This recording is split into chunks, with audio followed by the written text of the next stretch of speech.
मग ही आपली जी होम मिनिस्टरची सुरुवात आहे ती कधी झाली? मी 2006ला 12वीमध्ये सक्सेसफुली नापास झालो. म्हणजे जूनमधलीच गोष्ट आहे. त्या अवकाळी पाऊस असतो ना, तो चालू झाला. मग झोपायचं कुठं? एक दिवस झाला, मी रात्री बस स्टॉपला झोपलो. दुसरा दिवस झाला, मी पुन्हा स्टेशनलाच. तर लिटरली त्याच्यामध्ये डेड बॉडी सोडून आलेली ती गाडी होती, की बापरे! ज्याच्यावरती मी झोपलो होतो रात्रभर. पूर्ण रात्र. सगळ्या अंगाला गुलाल होता माझ्या. मला ज्यावेळेस कळलं ना ते, माझ्या पायाखालची जमीन सरकली होती. साला संपलो आणि माझ्यावरती कर्ज आलं 2-2.5 लाख रुपये. ठरवलं आता आत्महत्या करायची.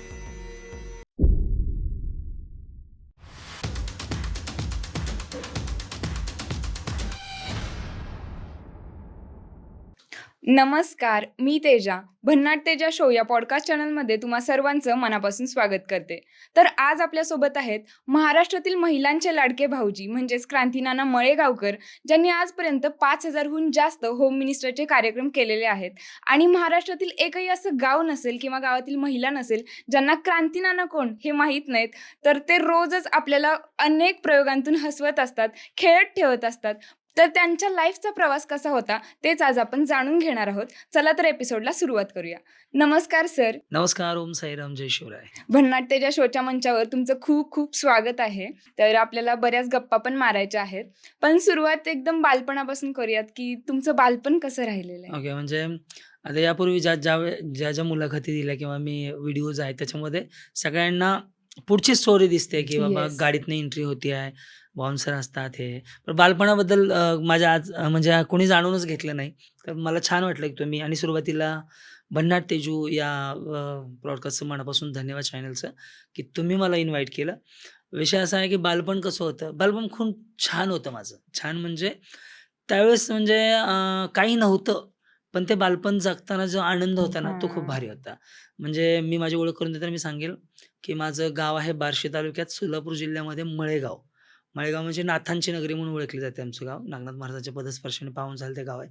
तर तिकडून मी आलो आणि बालपण माझं असं गेलं, की म्हणजे शाळेत माझं मन कधी लागलंच नाही. शाळा म्हणजे काय म्हणतात ना, शाळेत जाणं किंवा शाळेत शिकणं असं कधी ध्येयच नव्हतं. कारण की लहानपणापासून आवड वेगळीच होती. अभ्यासात तर मी सगळ्यात ढ माणूस होतो. मला आठवत नाही मी म्हणजे 1ली ते 4थी पर्यंत जिल्हा प्राथमिक शाळेमध्ये मळेगावला होतो. त्यानंतर मित्र विद्यालय मळेगाव म्हणून आमच्या गावातच एक शाळा आहे. तिकडे 12वी पर्यंत स्कूल आहे. तर मी 5वीच्या पुढे अ, ब, क अशा तुकड्या होत्या ना, तर मी क मध्येच होतो 10वी पर्यंत. म्हणजे कधीच असं नाही ब मध्ये, अ मध्ये आलो आणि मला आठवत नाही, की मला 35% वर कधी मार्क पडले. म्हणजे बॅक बेंचर. बॅक बेंच मला म्हणजे मी एवढा खोडपत्री होतो, की मला मागच बसवायचे. म्हणजे पुढं बसवायचे, की मी खोड्या करतो म्हणून. काही-काही असे शिक्षक होते, की ते म्हणायचे, "नाही, तू पुढे बस, तू मागे ते काड्या करतो." माझं बालपण असं एकदम मजेशीर गेलं.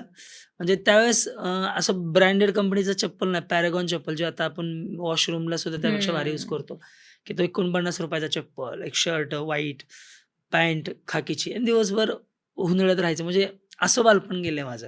त्यावेळेस म्हणजे खायला ब्रँडेड नव्हतं, खायला असं हे काही नव्हतं, की आता आपण जे हायजिनिक म्हणतो, हे म्हणतो. हं. काहीही खायचं, पण मस्त मजेत बालपण गेलं. कोणाचं लग्न असू द्या, जेवण करायला जायचं. कोणाचं काय असू द्या, मस्त असं बालपण गेलं आणि बालपण आता आठवतं. आता लहानपणी वाटायचं, की मी मोठा कधी होईल? माझ्याकडे पैसा कधी येईल? हे पण आता वाटतं, की अरे बालपण खूप भारी होतं आपलं. बालपण खूप भारी गेलं माझं आणि मला ते दिवस अनुभवायचे अजून परत. मी खूप प्रयत्न करतो ते दिवस अनुभवण्याचे.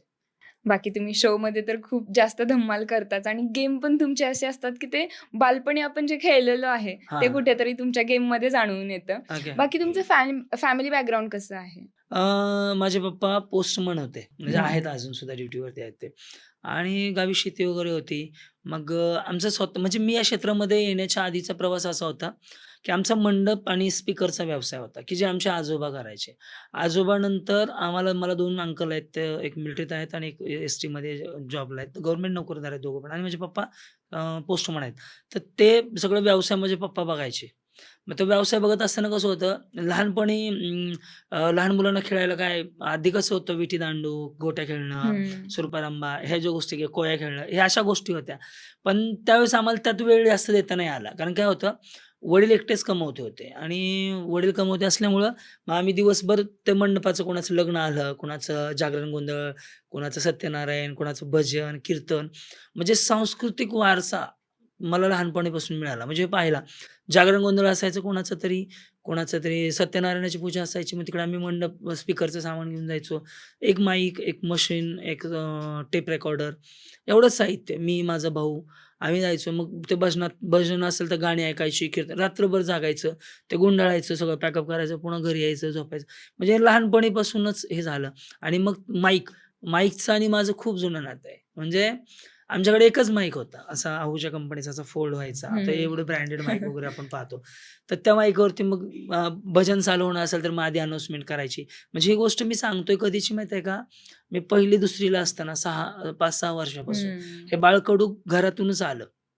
मग काही नाही वडील ज्या आधी माईकवर बोलायचे, "हे पहा लक्ष द्या आता थोड्याच वेळात भजनाचा कार्यक्रम चालू होतंय. हरिभक्त पारायण हे कीर्तनकार येणार आहेत." मग काही-काही वेळेस काय व्हायचं वडील नसायचे. मग ज्यांच्या घरी ते कीर्तन, भजन आहे ते म्हणायचे, "ए ते भजन चालू होतंय बोल पटकन बोल." कारण त्यांना बोलायला येत नसायचं. नाहीतर ते फक्त आधी एक जुनी पद्धत आहे माईकवर हां. असं करायचे जणू चहा पिताना आपण करतो तसं येस. फुकायचे. हां, चालू होतंय, भजन चालू होतंय, सगळ्या बायांनी गोळा व्हा. म्हणजे असल्या सूचना आधी द्यायचो मी. आणि मग कीर्तन, मग ते हळू-हळू मग पुन्हा गावी यात्रेला तमाशा, ऑर्केस्ट्रा ह्या गोष्टी यायला सुरुवात झाली. हं. मग ते चालू झाल्यावर मग ते रुपेरी दुनियासारखं असं पाहायला लागलो मी जवळून आणि गावात आमच्या तमाशा येऊ द्या, ऑर्केस्ट्रा येऊ द्या, नाटक येऊ द्या. त्यावेळेस आधी छोटे-छोटे नाटक वगैरे यायचे, भजनी मंडळ, भजनाचे, भारुडाचे कार्यक्रम. हं. तर त्या आमच्या जबाबदारी आमच्याकडेच असायच्या. साउंड, लाईट ती जबाबदारी माझी. आणि माझी खूप तळमळ असते साउंडबद्दल, की चांगला साउंड लागला पाहिजे, चांगला साउंड असायला पाहिजे. आणि मग आम्ही समोर जाऊन बसायचं, बघायचं. मग मागं पण बघायचं, अच्छा कपडे बदलतात. मग पुढे यायचं, हां, अच्छा अशी एंट्री करतात का? मग ते मेकअप, मग ते भारी वाटायचं. असं ते येस. बालपण होतं. त्याच्यामुळं माईकचं आणि माझ्या लहानपणी आम्हाला खेळायला गोष्टीच नसायच्या. रीळ मिळायचा माहिती कॅसेटचा तो. हं, आधी हं. कॅसेट आता हो. तुम्ही अनुभवला का नाही तो जमाना नाही माहिती नाही. बघितलेलं. 90s किड्स रेडिओमध्ये असायचे. हां, रेडिओमध्ये. तर ते कॅसेट काढायचं. मग ते एखादं खराब झालं, त्याचं रीळ काढायचं. त्या रीळबरोबर खेळत बसायचं. ते पुन्हा गोळा करायचं. ती जी मज्जा होती ना, ते येस. जबरदस्तच. सांगू शकत नाही. 90चा काळ जो होता, की ज्यांनी सोनू निगमची गाणी ऐकली, किशोर दाची त्यानंतर अ, यांची मनाडेची जी जुनी गाणी आहेत, नाही का, कुमार सानूची, की तो जो जीता था जिसके लिए और इस दिल में क्या रखा है, हे जे गाणी होती, तो काळ आम्ही कॅसेटमधून पाहिला. मी हं. पहिला चित्रपट तर दिलवाले ऐकलाय फक्त, पाहिला नाही. कॅसेटवरती मामा ठाकूर, मग तिकडून शोले पिक्चर खूप बालपण खूप भारी होतं आणि आमच्या गल्लीमध्ये फक्त आमच्याकडे एक टीव्ही होता. म्हणजे त्याच्या आधी आमच्याकडे एक दीक्षित काकू होत्या आणि माळी काकू त्यांच्याकडे होता. त्यानंतर आमच्याकडे आला. मग रामायण लागलं ना, की सगळी गल्ली अशी समोर येऊन बसायची आमच्या दारात. मग ते टीव्ही बाहेर काढायचा. मग त्याला ते कलर फ्रेम लावायची आणि हं. सगळे लोकं बघायचे. म्हणजे असं बालपण गेलं. म्हणजे ते दिवस आठवले ना, तर वेगळेच दिवस होते. तिथून मग पुण्याकडचा प्रवास चालू झाला. मग तिथून मी पुण्याला आलो. पुण्याला कधी शिफ्ट झालात? म्हणजे पुण्याला शिफ्ट मी 2006 ला 12वी मध्ये सक्सेसफुली नापास झालो. सक्सेसफुली म्हणजे 4 विषय गेले होते. 10वी ला तर माझ्यापुढे एक संध्या सुतार नावाची मुलगी होती. पहिलं बसवायचे स्कूलमध्ये कसं माहिती आहे का बोर्डाच्या परीक्षेत यस, यस, यस, यस ज्याचे येस, यस, येस, येस. ए वाले मग ते तसे हां. नंबर माझा ज्या बोर्डात लागले संध्या सुतार नावाची मुलगी होती. ती आमच्याकडेच होती परंतु दुसऱ्या स्कूलची होती.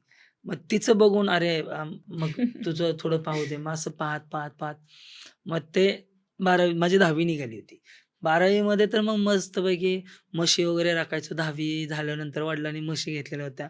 शेतात जायचं, म्हशी राखायच्या, एन्जॉय करायचा आणि कला क्षेत्राची ओढ तिथून लागली मला. म्हणजे ऑर्केस्ट्रापासून आमच्या गावाकडे ऑर्केस्ट्रा वगैरे यायचे ना, तर आम्ही ऑर्केस्ट्राला वगैरे जायचो आणि रात्री-रात्र जागायचो. मग दुसऱ्या गावात असेल ना, तर सायकलवर ट्रिपल सीट जायचो. आमच्यापासून एक चिकरड म्हणून गाव आहे. त्यानंतर बावी म्हणून गाव आहे, की तिकडं मोठे-मोठे तमाशाचे फड यायचे. तो रात्रभर बघायला जायचो आणि पुन्हा घरी पण यायचं सक्सेसफुली माघारी. ते वडिलांना न कळता. कारण तो विरोध असायचा घरून सगळापणे. असं हे होतं आणि म्हणजे स्टेजवरती मी पहिल्यांदा कधी आलो म्हणाल तर गणपती नवरात्रमध्ये आमच्या गावी हे कार्यक्रम होतात स्टेजवरती नाही का 10 हं. दिवसात. येस. जसे आत्ता आपण डान्स स्पर्धा वगैरे हं, म्हणतो. हं. स्पर्धा वगैरे नाही पण व्याख्यान, हं. त्यानंतर निवेदन काय म्हणतात त्याला वक्तृत्व स्पर्धा, संगीत खुर्ची स्पर्धा संगीत वगैरे पण खुर्च्या असायची. हां, मग त्याची ती ओढ लागलेली आणि मी एकमेव असा होतो माझ्या शाळेमध्ये, की वक्तृत्व स्पर्धा पहिला नंबर, डान्स पहिला नंबर, गाणं पहिला नंबर. म्हणजे आमच्या वर्गामध्ये, शाळेमध्ये ओके, आणि ओके. सांस्कृतिक कार्यक्रमामध्ये माझा सगळ्यात पुढाकार असायचा. मग ही आपली जी होम मिनिस्टरची सुरुवात आहे ती कधी झाली? मी पहिल्यांदा 2006 ला पुण्यात आलो. पुण्यात आल्यानंतर राहायचं कुठं हा सगळ्यात मोठा प्रश्न होता. काय तर हेतूने पुण्यात आलेला? मी त्याच्या मागे पण अजून एक जर्नी आहे. माझ्या वडिलांचं आणि माझं खटका उडाला. म्हणजे आमच्या वडिलांचं म्हणणं असं, की खाली बघून जाणे, खाली बघून येणे, काम करणे एवढंच. कोणाच्या मध्ये नाही, कोणाच्या आधी नाही. जे काम सांगितलं तेवढं करायचं. असं आणि खूप स्ट्रिक्ट माझे वडील. म्हणजे मी लय फटके खाल्ले. मी जेवढे फटके खाल्ले तेवढे कोणीच खाल्ले नसतील एवढे फटके मी खाल्ले. कशावर नाही. धाब्यावर जेवायला गेलो म्हणून फटके खाल्ले, पिक्चरला गेलो म्हणून फटके खाल्ले, ऑर्केस्ट्राला गेलो म्हणून फटके खाल्ले. सगळे वाह्यात कामं केले म्हणून फटके खाल्ले. माझ्या शाळेतले किंवा माझ्या वर्गातले असा एकही माणूस त्यावेळेस म्हणला नसेल, की क्रांती नाना मळेगावकर एक ब्रँड बनेल. सगळे म्हणायचे हे कुठेतरी म्हशी राखेल. हां. एवढंच हे होतं. आणि मग माझं 2006 मध्ये 12वी नापास झालो. जून महिन्याची मला 5 तारीख आठवतीये, 5 जून. माझ्या वडिलांची माझी खरखर झाली. मंडप रवायचं काम चालू होतं. फुल मला फटकवलं. मी बॅग भरली संध्याकाळी न सांगता. बॅग म्हणजे एक कॅरी बॅग होती, उदबत्ती पॅकेटची, की ज्याच्यामध्ये ना एक शर्ट, एक पॅन्ट, एकच अंडरविअर, एक टॉवेल तेवढं घेतलं आणि आईला फक्त सांगितलं, की मी इथं राहणार नाही. म्हणजे घर सोडायचं म्हणून पुण्याला आलात. घर नाही मला काहीतरी करायचं होतं ना. Okay, okay. आमच्याकडे ना गावी शेतामध्ये एक बोरवेल होतं. हं, हं. तो ना त्या आवाज जर आपण एकदा दिला ना, तर रिपीट येस, आवाज येस. येतो. तर रात्री मी ऑर्केस्ट्रामध्ये जर पाहिलं ना, सादर केला आवाज, ऑर्केस्ट्रा ललकार, ललकार, ललकार. तर ते त्याच्यामध्ये मी ओरडायचो. ते कसे बोलतात, मग तो रिपीट आवाज येतो. हं. तर ते सगळं तसं ते सगळे असे उद्योग केले मी आणि म्हटलं आपल्याला आता जायचं, आपण पुण्याला जाऊया. मी जेवढे हिरो यायचे किंवा आमच्या गावी सुरेखाताई पुणेकर येऊन गेल्या. म्हणजे त्यावेळेस लावणी क्षेत्रातले वगैरे बरेच मंगलाताई बनसोडे, असे मोठे-मोठे कलाकार जे त्यावेळेस आम्हाला मोठे वाटायचे आणि आजही मोठेच वाटतात. ते खूप मोठे लोक आहेत. तर हं. त्या त्या मंडळींना तेव्हा पाहिलं. ती रुपेरी दुनिया जगायची होती आणि मी सगळ्यात जास्त गोविंदाचा फॅन आहे. गोविंदाची गाणी, गोविंदा असं वाटायचं की साला अपना भी तकदीर बन जाएगा काहीतरी. मग असं मी पुण्याला आलो. मग पुण्याला आल्यानंतर राहायचं कुठं सगळ्यात मोठा. मग माझा भाऊ पिंपरी चिंचवडला एम-आय-डी-सी जाधववाडीत कामाला होता. तो घेऊन गेला मला तिकडे. मला माझ्याकडे ये. मी त्याला सांगितलं. तेव्हा फोन कुठले होते? फोन नव्हते त्यावेळेस. हां. मग त्या लँडलाईनवरती फोन केला. त्या सिक्युरिटीने सांगितलं, "तुमचा भाऊ संध्याकाळी कामाला येतो." मग 7 वाजता तो कामाला 9च्या शिफ्टला आला. मी तोपर्यंत पुण्यामध्ये आलोय. पुण्यात येतानाचा तर प्रवास खूप डेंजर आहे. माझ्याकडे पैसे नाही. पुण्याला तर यायचंय. माझ्यापाशी मात्र ₹200-250 जे असे वरच्या-वरी आपण हे केलेले असतात का, ते होते आणि ती पण रक्कम खूप होती. मस्तपैकी बॅग टाकली. ट्रॅव्हल्स रातराणी म्हणून एक ट्रॅव्हल्स येते बार्शीमध्ये सोलापूर इकडून येते लातूरवरनं. ती थांबते बार्शीच्या चौकात. ₹60 मध्ये पुण्यामध्ये मस्त ट्रॅव्हल्सनं जायचं. ट्रॅव्हल्सने बी कसं सगळे जे लोकं असे मस्त बसमध्ये बसलेले आणि मी मधली जी लेन असते ना, हं. तिथे ज्वारीचे कट्टे, ह्याचे त्याचे कट्टे टाकलेले. त्या कट्ट्यावरती मस्त असा पिक्चर बघत होतो आणि तो पिक्चर होता गोविंदाचा बडे मियाँ छोटे मियाँ. की स्वप्न बघत होतो ना, की ज्या हिरोला पण तो पिक्चर म्हणला अपनी तकदीर खुल जाएगी म्हटलं गेल्यावर आणि तसा तो प्रवास पुण्याला आलो. मग एम-आय-डी-सीमध्ये राहायला गेल्यानंतर तिकडं कसं होतं, त्यांनी म्हणला जॉब करायचा. मग काय काम करायचं? मग सिक्युरिटीत लागतो का? मग ते याच्यामध्ये लागतो का? वर्कशॉपमध्ये लागतो का? त्याचं ते हे झालेलं होतं. काय म्हणतात वेल्डर समथिंग आयटीआय. हं. मग त्या अप्रेंटिसशिप काहीतरी करत होता तिकडे हं. तो. आणि मी तिथे गेलो. पहिल्या दिवशी जॉबला गेलो मी. म्हणलं जाऊया मस्त तयार होऊन गेलो मी कामाला आणि तिथे गेलो की ते नट्स बोल्ट्स तयार व्हायचे. ते काय अनुराधा काहीतरी अशी कंपनी होती आणि ते मी दिवसभर ते त्यांनी ते हे वगैरे घातले हँड ग्लोव्हज ग्लोव्हज. मला दिले आणि म्हणले ₹3000 पगार आहे आणि खायचं राहायचं आपण करायचं. त्यावेळेस खूप होते 3 मला वाटतं हं. त्यावेळेस सोनंच 6,000 होतं हं. तोळा. म्हणजे त्यावेळेचे 3,000 म्हणजे आत्ताचे बघा 1,50,000. येस. मग ₹6,000 मला वाटतं सोनं होतं. मला आठवतंय चांगलं. तर तिकडे आम्ही गेलो. प्रिन्स म्हणून एक मुलगा बोरवेलमध्ये पडला होता. त्या दिवशी मी ज्यावेळेस आलो होतो ना पुण्यामध्ये, बापरे! त्याची खूप नॅशनल न्यूज झालेली होती. प्रिन्स आता जे लोकं पाहतात त्यांना ज्यांनी पाहिलं ना, आठवल की प्रिन्स कोण. तर त्या दिवशी मी मस्त दिवसभर बस स्टॉपवर टीव्ही बघत बसलो होतो त्या एका दुकानामध्ये. मग तिथं तिथं गेलो मी कामाला. मी ते घातलेले हात काळे-बिळे झाले. संध्याकाळी मग ज्यावेळेस बाहेर पडलो ना, भाऊ म्हणला आपल्याला नाही जमत आहे. मी हिरो व्हायला आलोय पहिल्याच यार. दिवशी गिव्ह अप. मी म्हणलं मी हिरो व्हायला आलोय म्हटलं. आपल्याला हे करायचंच नाही म्हणलं. मग तिथून मग मी पुण्यात आलो. पुण्यात पण कसं आलो, माझा एक मित्र होता त्याचं नाव घेणार नाही आता तो चांगला मित्र झाला.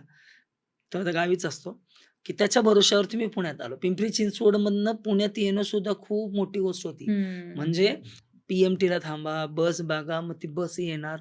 त्यांनी मला सांगितलं होतं, की "तू पुन्हा स्टेशनला आला ना, फक्त एक कॉल कर या नंबरला, मी घ्यायला येतो." अरे म्हणलं, "एवढी गॅरंटीने सांगितलंय म्हटलं आपण जायलाच पाहिजे ना." ते त्याला म्हटलं, "नाही जमत दादाला," म्हटलं, "मी तुझ्यापाशी नाही राहू शकत." 2-3 दिवस राहिलो समथिंग. तिथून पुण्यात आलो आणि तो माणूस फोनच उचलला नाही.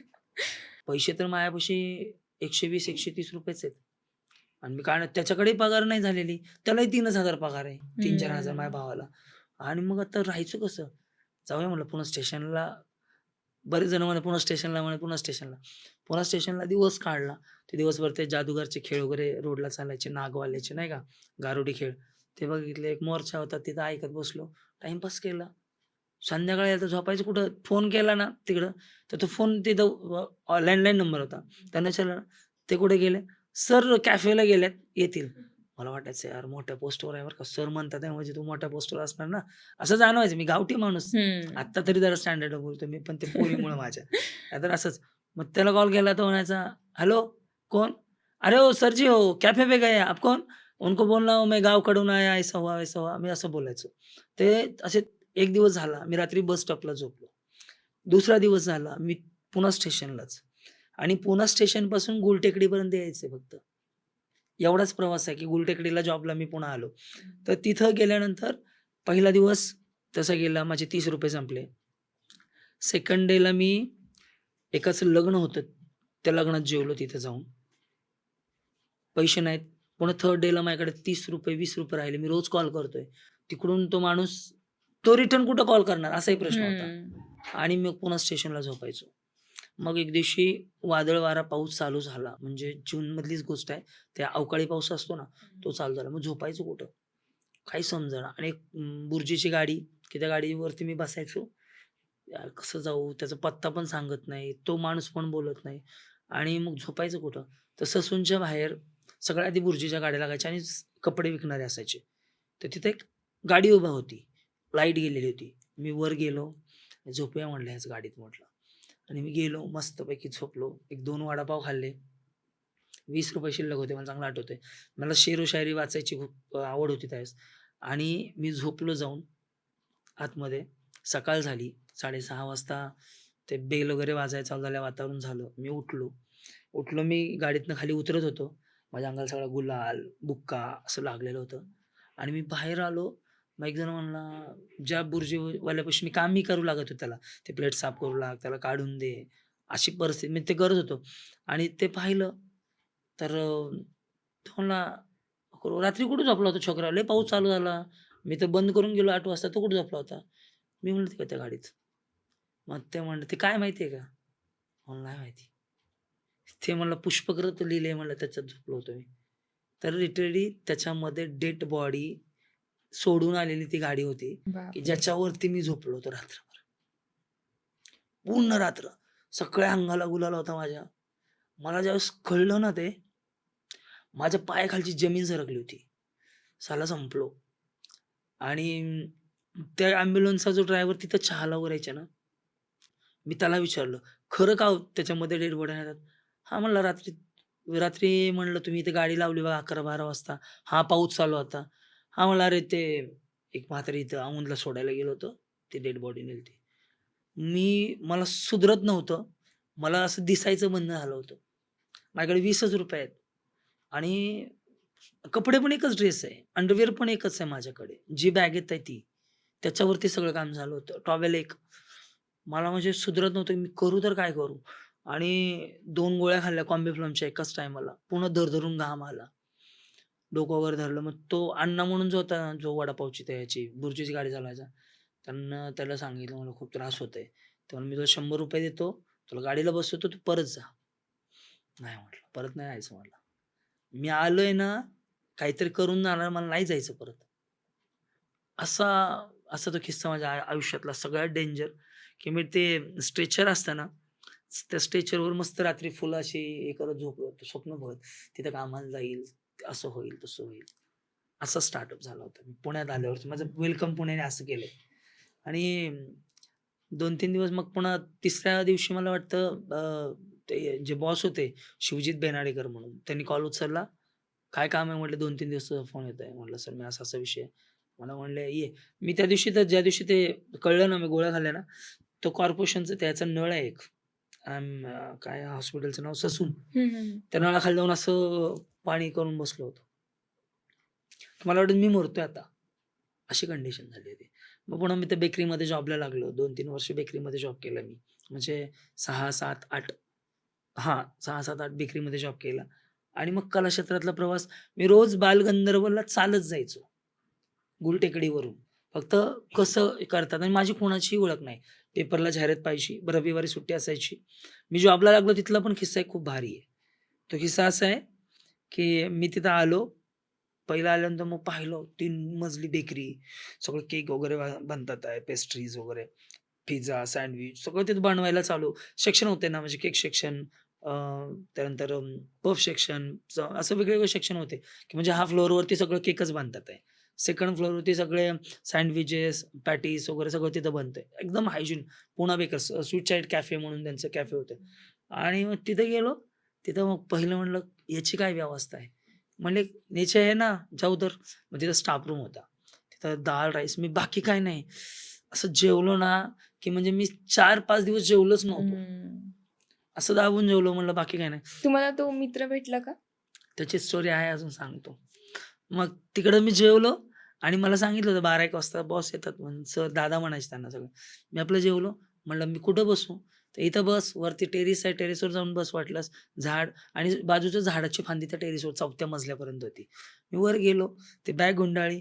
मस्त जेवलो होतो. जे झोपलो मी, तर डायरेक्टली संध्याकाळी उठलो. हे झोपलो होतो मी किती 11च्या आसपास.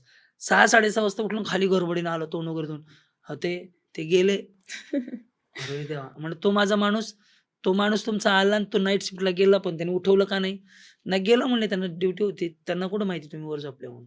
अरे म्हणले आव-जाव बोलतात लय मोठ्या पोस्टवरचा माणूस आहे. असं वाटायचं माझ्या जीवाला. हं. मग मला सकाळी पुन्हा दुसऱ्या दिवशी मग रात्री झोपायचं कुठं? तर म्हणले ऊपर स्टाफ रूम है ना, वो स्टाफ रूम सोने का ही है, उधर ही खाना मिलता है, उधर ही सोने का. तिथं जवळपास 70-80 पोरं आणि प्रत्येकाची एक बॅग, ते हातरायचं, ते असं. माझ्याकडे काहीच नाही. मी वर पार्ले बिस्किटच्या पुड्याचे बॉक्स पाहिले होते. वर गेलो ते बॉक्स आणला, हाताळला. त्याच्यावरती शेरो शायरी मुंबईचं ओपेरा आणि पुणे नगरीला हिंदी शेरो शायरी यायची. आता येते का नाही माहीत नाही. तर तो मस्त हाताळला. मस्त राजासारखं झोपलो. सकाळी उठलो, तयार झालो. तयार व्हायला काही नाही. तो जो गुलालाचा शर्ट आहे, तो पिळला, वाळू घातला, 11 वाजता वाळला. तोच घातला. खाली गेलो आणि मला सांगण्यात आलं, "आता तुम्ही उद्यापासून जॉइन व्हा. तुम्हाला आम्ही डिस्पॅचला लावतोय." तो शब्द ऐकल्यानंतर मला असं वाटलं, की मोठ्या पोस्टवरचं काम आहे. मला ड्रेस देणार, यांना कपडे द्या. मला याला कपडे द्या रे. बरं म्हणलं, "हां." दिले कपडे, शूज दिला. मी वर गेलो, घातले. वाह! म्हटलं यार नवीन कपडे मिळाले. ब्लॅक पॅन्ट होती, ऑरेंज कलरचा शर्ट होता आणि ब्लॅक कलरची कॅप होती आणि ॲप्रॉन होता एक.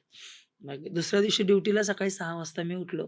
खाली गेलो आणि तिथला खालचा जो ज्याला सांगितलं ना न्यू जॉइनिंग मुलगा आहे डिस्पॅचला, तो आला. "ये 4 बॉक्स है, ये नीचे डालो." एखाद्या वेळेस सांगत असेल. सांगा पुन्हा आणि सांगितलं, "ये ना पिले गाडी में डालो."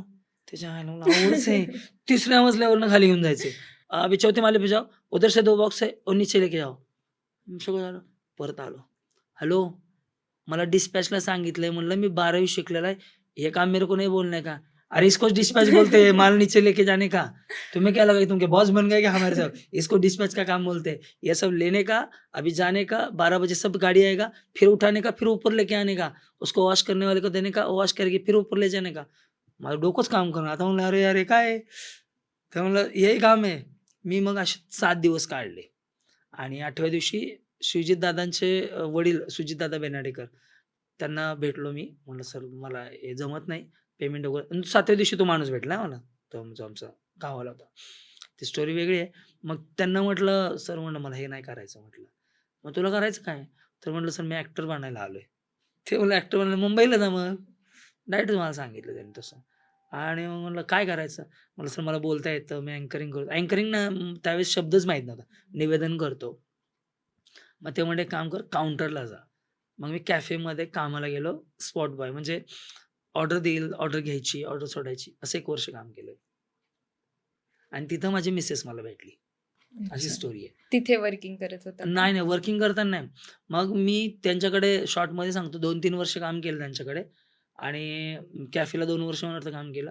मग त्यांनी माझं काम बघून, माझ्या कामाची प्रोसेस बघून, माझी बोलण्याची स्टाईल मी सेल खूप छान करायचो.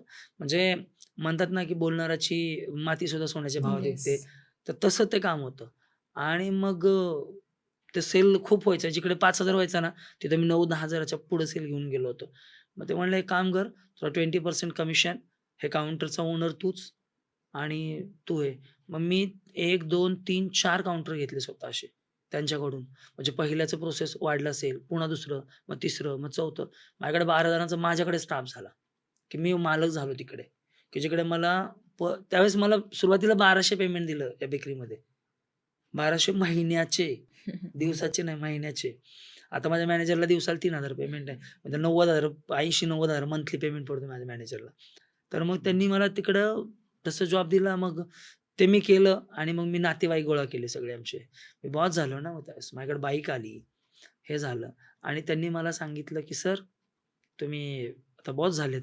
मग हळू मी थोडं प्रोसेसमध्ये 2-3 बाईक घेतल्या कामासाठी आमच्या मुलांच्या आणि पुन्हा त्याच्यामध्ये 1 महिना, 2 महिना झाल्यावर कळलं, की यात लॉस पण असतो. लॉस कारण की पेमेंट मला 3 महिन्याने होणार होतं. तर समजा मी ₹10 ची वस्तू विकली, तर मला ₹2 मिळतात आहे. तर मी 2,000चं विकल्यानंतर मला ₹400 सुटणार आहेत 20% कमिशननं. पण समजा आज संध्याकाळी जर मी 2,000चं मटेरियल मागवलं होतं, त्यातलं जर ₹500 रिटर्न गेले, तर ते लॉस त्या 2,000 मध्ये 400 मिळणे त्यातनं जाणार आहेत. तर असं लॉस होत गेलो मी. लॉस झालं आणि पुन्हा बॅकअपला आलो आणि माझ्यावरती कर्ज आलं 2-2.5 लाख रुपये. ठरवलं आता आत्महत्या करायची आणि तो डिसिजन मी घेतला. पण जी माझी मिसेस म्हणून अश्विनी आहे, ती बिग बाजारमध्ये जॉबला होती. मॅनेजर, अकाउंटंट म्हणून आणि तिचं माझं रोज भांडणं व्हायची. म्हणजे आपण नाही का असंच नोकझोक करतो एखाद्याबरोबर, तशी नोकझोक व्हायची तिची माझी. आणि मग तिला मी सांगितलं, की "मॅम," म्हटलं, "मी उद्या आत्महत्या करतोय." मग त्यांना कसं काय सांगावसं वाटलं? विषय असा होता, की मी रॅटकिलचं ते एक टॅबलेट आणलं होतं ते बार मिळतो असा एवढा. तो बार घेतला. माझ्यावर कर्ज झालंय. माझे जी मुलं जॉबला आहेत माझ्याकडे, ते माझ्या आत्याचा एक मुलगा होता. त्यांनी पण मला चांगलं खड्ड्यात घातलं होतं. अजून 2-3 जण जे होते, की ज्यांना "अरे, मी पेमेंट 3 महिन्यांनी करतो, 4 महिन्यांनी करतो." असं वाढवत गेलं होतं ना, त्या सगळ्यांचं ₹1.5 लाख रुपये पेमेंट माझ्यावर झालं होतं. आणि म्हटलं, "अरे, कसं करायचं? देणं तर शक्यच नाही मला." अर्जंट एक जणाच्या बहिणीचं लग्न होतं, त्याला 40,000 द्यायचे होते. काय करायचं समजतच नव्हतं. माझ्या डोळ्यासमोर असा अंधार होता आणि या मॅडमची आणि माझ्या मिसेसची म्हणजे म्हणजे माझी मिसेसची आणि माझी ओळख अशी होती, की मी तिथनं स्टॉक घ्यायचो. स्टॉक मी चीज, बटर, फ्रेश व्हेजिटेबल्स, ज्यूससाठी काउंटरला कॅफे होता ना आमचा कॉल सेंटरमध्ये. तर रोज तिला भेटायचो वगैरे मी. मग "मॅडम काय हो, खराब आहे, हे एक्सपायर झालं, हे असं आहे, तसं आहे." असं आमची भांडणं व्हायची रोज आणि त्या म्हणायच्या, "सर तुम्ही आले खूप टेन्शन होतं." आणि मी नाही म्हणता रोज 10,000चा माल घ्यायचो. मग ते मी त्या ह्याच्यामध्ये ॲटिट्यूडमध्ये होतो, की नाही मी एवढा माल घेतो. मी भांडायचो आणि त्या मग मला समजावायच्या. मग आम्ही हसायचो. कधी जाता चहा वगैरे घ्यायचो आणि आता सुसाईड करायचं ठरवलं. त्या तिकडून येत होत्या खडकीवरून. मी जेल रोड आहे तिथून गाडीवर येत होतो. त्यांना भेटलो. त्यांना म्हटलं, "तुम्हाला बोलायचं आहे थोडंसं." म्हणलं, "असं-असं आहे. मला आत्महत्या करणार आहे मी. आज, आज आत्महत्या करणार आहे." म्हटलं. "मग कुणाला तर सांगावं म्हणून तुम्हाला सांगितलंय." त्या म्हणल्या, "काय वेडे आहेत का सर? असं असतं का? तुम्ही तर एवढे आहे, तुम्ही चांगले कलाकार आहेत. तुम्ही कसलं हे करता आणि तुम्ही कशाला आत्महत्या करताय?" म्हटलं, "मला आता ₹40,000 पाहिजे माझ्याकडे नाहीयेत." तर त्यावेळेस तिनं गळ्यातली चैन मोडून स्वतःचे पैसे माझी आणि त्या व्यक्तीचा काही संबंध नाहीये. तर त्यावेळेस तिनं मला तेवढे पैसे दिले, की ज्यावेळेस सोन्याचा भाव 12,000-13,000 होता आणि तिने माझ्यासाठी केलं आणि 2 दिवसांनीच मी तिला विचारलं, "लग्न करणार का माझ्याशी?" "करणार का?" "येस." "चल जाऊया." आम्ही लग्नाला गेलो. आळंदीला गेलो, लग्न केलं. संध्याकाळी फॅमिलीला कळवलं नाही. काही नाही. ज्यावेळेस माझं लग्नच केलं ना, त्यावेळेस माझ्याकडे संसार होता. एक बॅग, एक चटई, एक बकेट, एक ते हंगराळं एवढा संसार होता माझ्यापाशी. मॅडमच्या घरून काही नाही विरोध वगैरे? तिला म्हटलं, "तू ये, बघूया आपण." ती पण बॅग भरून आली. चलो, जी लो अपनी जिंदगी असं झालं ते. मग तिथून पुढचा प्रवास कसा सुरू झाला? मग त्यानंतर एक काउंटर लॉस आउट झालो. मग आणि ठरवलं, की मला होम मिनिस्टरचा प्रवास कसा आहे सांगायला आवडेल आता इथून पुढे. तर मी स्टार्टअप कसा केला होता, की मी अँकरिंग होतो. धनंजय गायकवाडांना मी गुरु मानतो. ते एक्सपायर झाले आता, की त्यांनी मला पहिलं काम दिलं अँकरिंगचं. की मग त्यावेळेस ₹600 पेमेंट होतं काहीतरी मला वाटतं अँकरला. मग तिथून पहिला शो माझा येरवड्यामध्ये झाला. अँकर म्हणून निवेदक म्हणजे एका ऑर्केस्ट्राचा. मग तिथून पुढे मग मी जवळपास 1-1.5 वर्ष अँकरिंग केलं, 2 वर्ष. आणि मग पैशाची चणचण व्हायला लागली. लग्न केलेलं मी. काय करावं वेगळं? असा प्रश्न होता. त्यावेळेस त्याच्या आधी 1-2 दिवस आधी आम्ही छत्रपती संभाजीनगरला म्हणजे त्यावेळेस औरंगाबाद आताचं छत्रपती संभाजीनगर. माझा एक मित्र होता संतोष म्हणून. तो बोलला, "चल फिरायला घेऊन जा, तुमचं लग्न झालंय." चल म्हटलं जाऊया आणि मग जाताना मी शिर्डीला गेलो. शिर्डीला गेलो. पहाटे 5:30 वाजता आम्ही शिर्डीत पोहोचलो. आरतीची वेळ होती. साईबाबांच्या समोर होतो. माझा आणि साईबाबांचा काही संबंध नाही. मी आता सगळं साईराम म्हणतो, साईबाबा बोलतो. हं. काही संबंध नव्हता. बाबांसमोर बसलो. म्हटलं, "पहिल्यांदा अशा देवळात आलोय लग्न झाल्यावर. काय मागावं देवाला? चांगलं कर यार," म्हटलं, "काय असं नाही," म्हटलं. विश्वासाने असंही करतोय. आणि तिथून आम्ही फिरायला वगैरे गेलो. तिथून परत आलो आणि मग होम मिनिस्टरची कन्सेप्ट सुचली. 5:30 वाजता टीव्हीवरती बांदेकर सर, मी त्यांना सरच म्हणतो, गुरु मानतो त्यांना मी, आदेश बांदेकरांना. मग त्यांचा तो शो लागायचा आणि मग माझी मिसेस म्हटली, की "आपण असं काय वेगळं करता येईल, की तुम्हाला हे पण होईल आणि घर पण चालेल व्यवस्थित." तो म्हणाला, "यार मला होम मिनिस्टर करता येतं." कारण की मी होम मिनिस्टर 2007 मध्ये पहिलं केलंय म्हटलं 8 मध्ये. 7 का 8 मध्ये केलं होतं हडपसरला. अरुण जगताप म्हणून त्यांच्याकडे.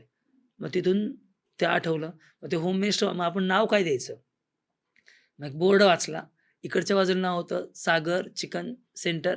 त्याच्या अपोझिट बोर्ड होता न्यू सागर चिकन सेंटर. मग मी त्या दुसऱ्याला विचारलं, त्या इकडच्याला, इसका न्यू है, तेरा पुराना वाला है क्या?" "वैसे नहीं, हम भाई-भाई थे. उसने अलग अभी धंधा बनाया तो उसने न्यू लिखा है और ये मैंने सागर है मेरा." म्हटलं, "आपलं न्यू होम मिनिस्टर." आणि तिथून न्यू होम मिनिस्टरचा प्रवास सुरू झाला. आता जवळपास तुम्ही 5,000 पेक्षा पण जास्त प्रयोग केलेले आहेत. पण नेमकी सुरुवातीपासूनच सांगा आम्हाला? सुरुवातीपासूनची सुरुवात सांगायची म्हणलं ना,